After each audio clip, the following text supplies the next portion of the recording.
दोस्तों, मेरे YouTube channel पर मैं आपका स्वागत करता हूं। राष्ट्रपिता महात्मा गांधी जी की अमर कहानी भाग 45 खंड 3।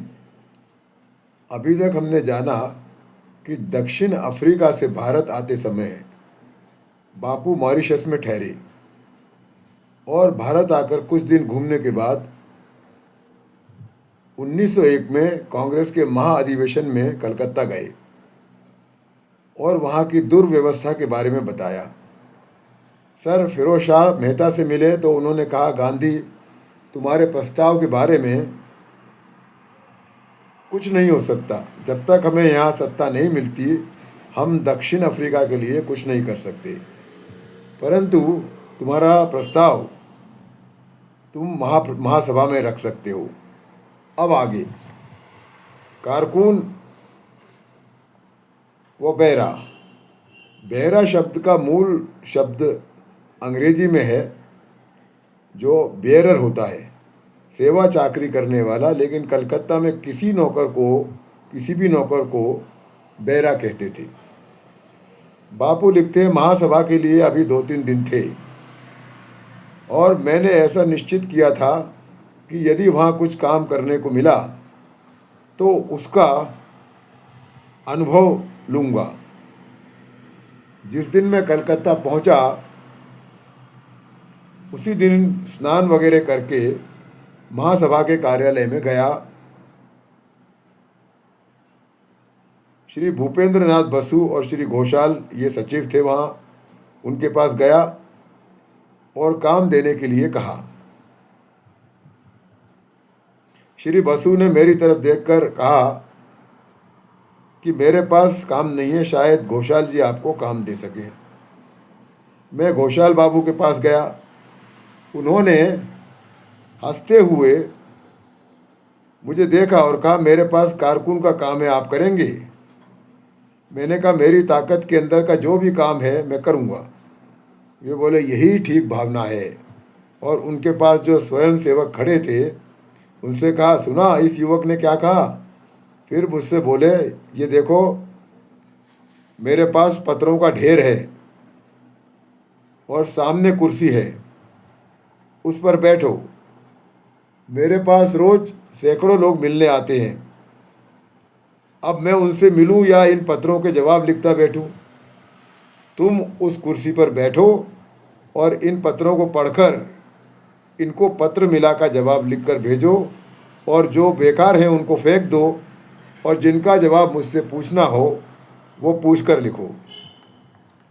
मेरे ऊपर घोषाल बाबू ने इतना विश्वास दिखाया, इसका मुझे बहुत आनंद हुआ।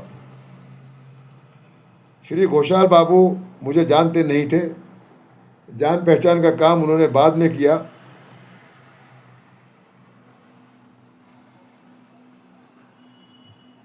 वो मुझे जानते नहीं थे, जान पहचान का काम उन्होंने बाद में किया। पत्रों के ढेर का जवाब मैंने थोड़े ही समय में कर दिया, जिससे घोषाल बाबू बहुत खुश हुए। मैंने ऐसा समझा कि वो घोषाल बाबू बहुत बातूनी थे और काफ़ी समय बोलने में निकालते थे।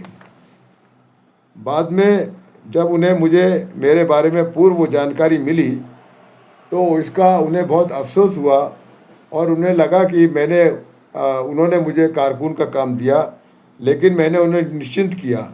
मैंने कहा, आप महासभा के पुराने सेवक हैं और मेरे लिए पिता समान हैं। मुझे महासभा का काम जानने की इच्छा है, इसलिए आपने यह काम देकर मुझ पर उपकार ही किया है। घोषाल बाबू बोले, आजकल के युवा तुम्हारी तरह नहीं सोचते। मुझे महासभा की शुरू से जानकारी है और इसके जन्म में मिस्टर ह्यूम के साथ मेरा भी योगदान था। मेरा और घोषाल बाबू का अच्छा स्नेह संबंध बना और वे दोपहर के खाने के समय मुझे साथ रखने लगे। मुझे बुजुर्गों के प्रति बहुत आदर लगता था और बाद में मैं घोषाल बाबू के कई काम मैं करने लगा जो उनके सहायक करते थे। थोड़े ही दिनों में महासभा की कार्य पद्धति की जानकारी मुझे हो गई और कई नेताओं से मुलाकात हुई। उनकी क्या रीति रिवाज है ये मैं जान सका। समय की जो बर्बादी हो रही थी वो मुझे समझ में आई। उसके अलावा अंग्रेजी भाषा का प्राबल्य था, उसके बारे में मुझे दुख हुआ। एक व्यक्ति के काम पर कई व्यक्ति लगे थे और कितने ही आवश्यक कामों के लिए कोई नहीं मिलता था, ये मुझे दिखाई दिया।